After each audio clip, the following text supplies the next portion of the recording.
Hello mga higala ug mga kaigsunan. Kumusta kamo tanan karon magpaambit na usab kita sa pulong sa Ginoo. Diri nato mabasa ang ato karon ipaambit nga bersikulo sa Efeso 4 bersikulo 31 ngadto sa 32. Akong pagbabasahan og sunda sa inyo sa labutan.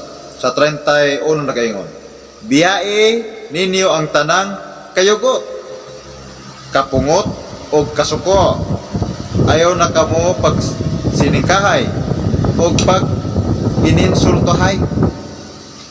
Hikalimti ang bisan unsang kaligutgut. 32. Pagkaloy anay hinuon kamo o pagbaton sa malumong kasing-kasing alang sa usag-usa. O pag pinasayloay kamo ingon nga gipasaylo kamo sa Dios diya kang Kristo. Mo kana nga to karon ipaambit mga higalagson. So kani nga bersikulo mga higalagson, kabahin kini sa ato ang kinaya.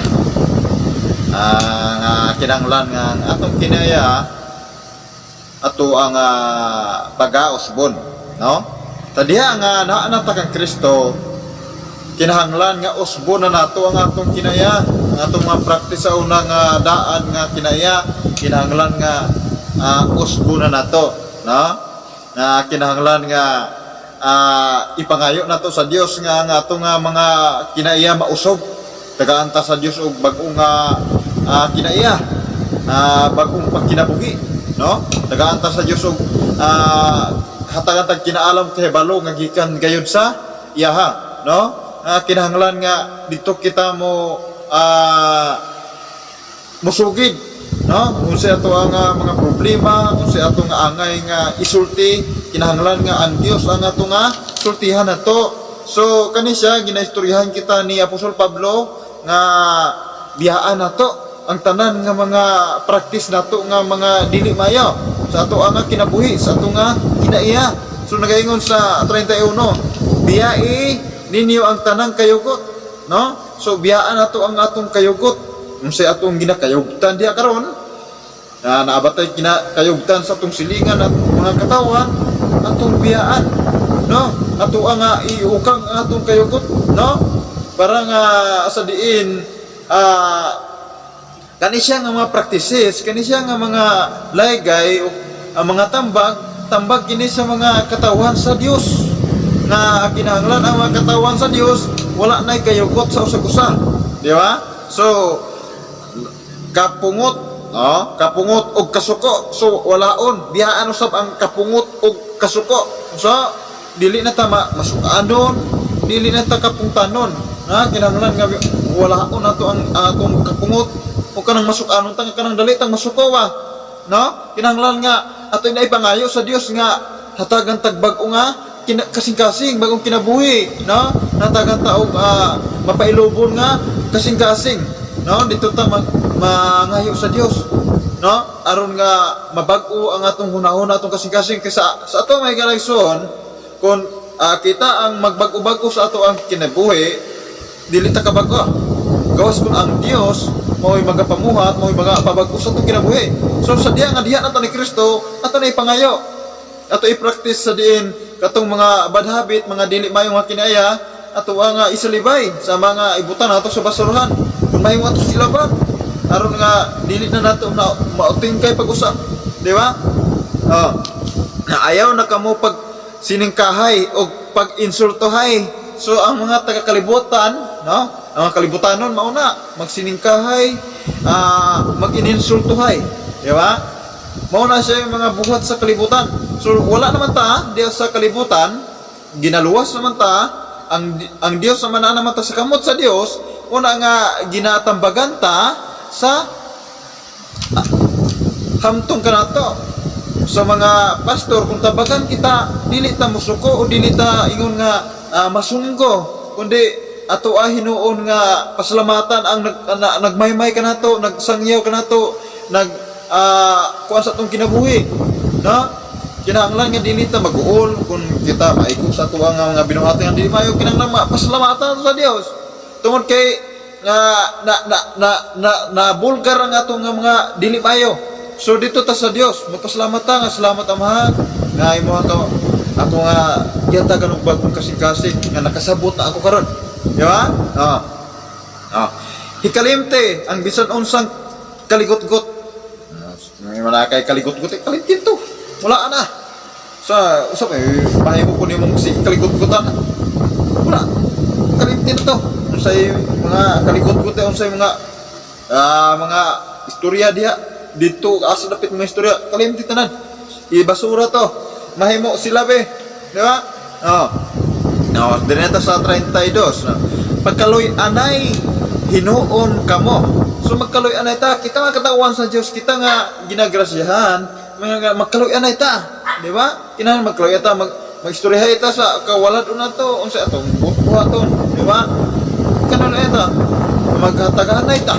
Mas maayo pa, unra nga magsigitag chismis, sigitag panabi, so may mahimo na to nagubot, di ba? Apan kon ato'y pabag-o sa Dios atong kinabuhi, mo na nga mawala na. Tungod kay ang Dios maoy mo mutangtang sa tanan nga mga dili mayo habit sa ato nga kinabuhi, no?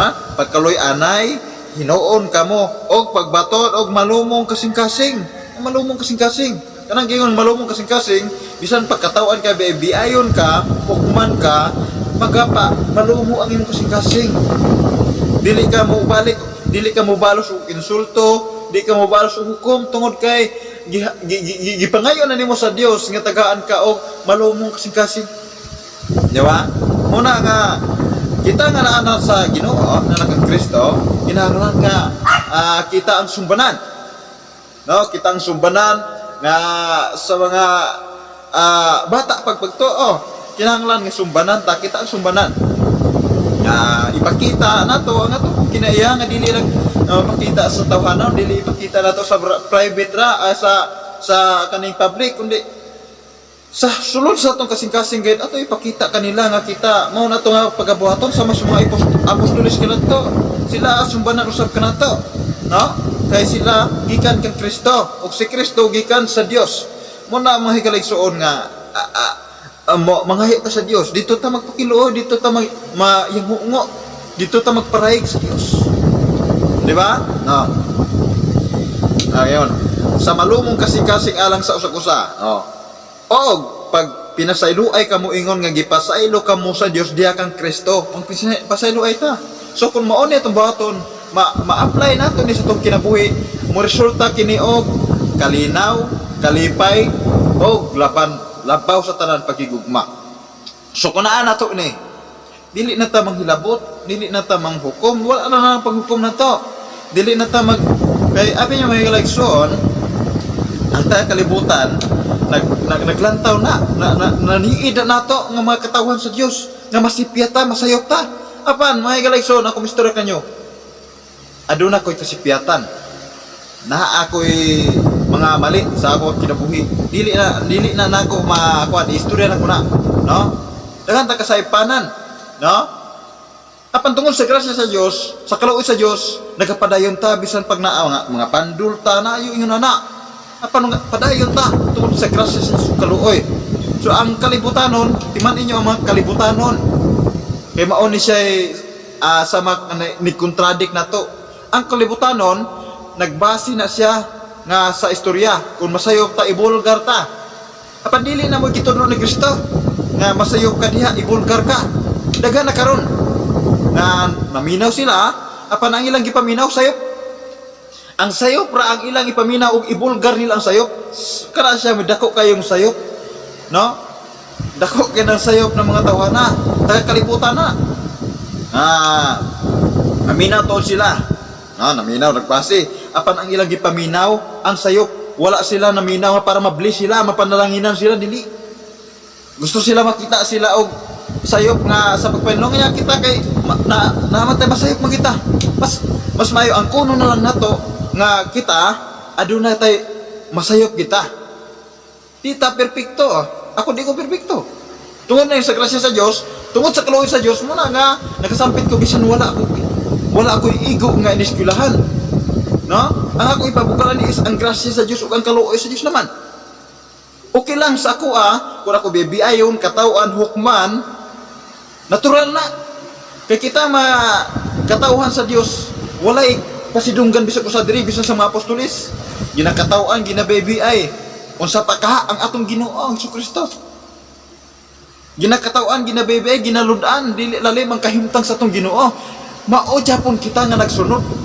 Dili na nato makuanan. Muna nga kinahanglan ta mahigalaigsoon magbasa ta nga magbasa sa pulong sa Dios aron nga adunay mga pagsulay, adunay mga trouble sa kinabuhi.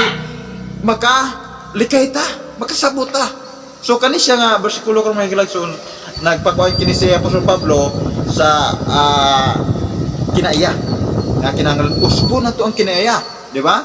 Nga kinaiya nato kinadto hangol, dalo bata, o hambugiro bata, kagaon kaning kusog batang mapagarbuhon ato anang walaon ato na ipangayo sa Dios ug ang Dios gyud dili kana muhigaw basta kinsing-kasing nga muduol ta sa Dios nga usbon ang ato kasing-kasing muusog kana wala imposible sa Dios muna mahigalagsoon sa ato ang karon sa ato kasing-kasing ato wala tay ka likot-got natay ka lagot wala ko na nato magpinasaylo ay nata no dili na ta magsigipag patas taasanay kuan nga pirmi ta sakto. Abi niya may lagsuon kun moingon ta nga wala tay sala nakasala na ta sa Dios tubangan kay kitang tanan is nakasala tungod ni sa grasya sa Dios tungod sa kaluoy sa Dios wala sa nakapaambi ta pero moingon ta wala tay sala magbasis ta uban mangita tag sala sa uban mga sayop sa uban sa mga pinulungan nga sayop sa uban so daw sobra pa kani Kristo. Kaya bisan si Kristo wala gani nang ilabot sa mga kinabuhi sa tao bisan gay sa makasasala bisan gani katong babaeng mananapaw wala niya ginahukman wala niya gina-insulto wala niya ginabulgar ang sala diba sa ginaistorya sa Ginoo lumakaw ka og ayaw na pagpakasala so ang mga tao karon bisan naadaw sila sa Ginoo na sila kunoy pundok pang Ginoo apan nagbase sila nangita sila motingkay sila maminaw sila pero ang ilang ipaminaw ang mga sala sa tao ang mga sayop sa mga pinulungan apan kay ang tao masayop man gyud na so mo na masigi inawayay so dili kana siya moy gina sugod nato sa Ginoo dili na mao sayop kana mo na mahigalagsoon pag kita nakasabot nga kana sila nagsigi gyud na nangitag sayop nakasabot na mata kita man ang tas mata nila kita ang angtas sa panghuna kay sa ilaha di ba kaya no kita nakasabot na siya mo na siya nasaypan ato man nagyampo ato ang man siya ipangayo sa Dios nga unta matagan siya og lamdag dili nga ato anong debatihon ato anon siya nga ibulgar ang iyang sayop maulawan siya sa mo siya ulawan so mo nang magsiging debatiha sige inaway sayop na pero na may lagsoon, maabot ang panahon mayon ni Ginoong Hesus na manungha ang mga sayop nga mga pagtulunan. Muna nga kinahanglan ta alert kinahanglan basa kita sa pulong sa Dios. Busa may lagsoon naot nga na kung may gamay nga nasabtan, ang pulong ni Kristo Jesus magkuban kanunay sa atong kinabuhi. Amen. Dalaygon ang Dios. Hallelujah.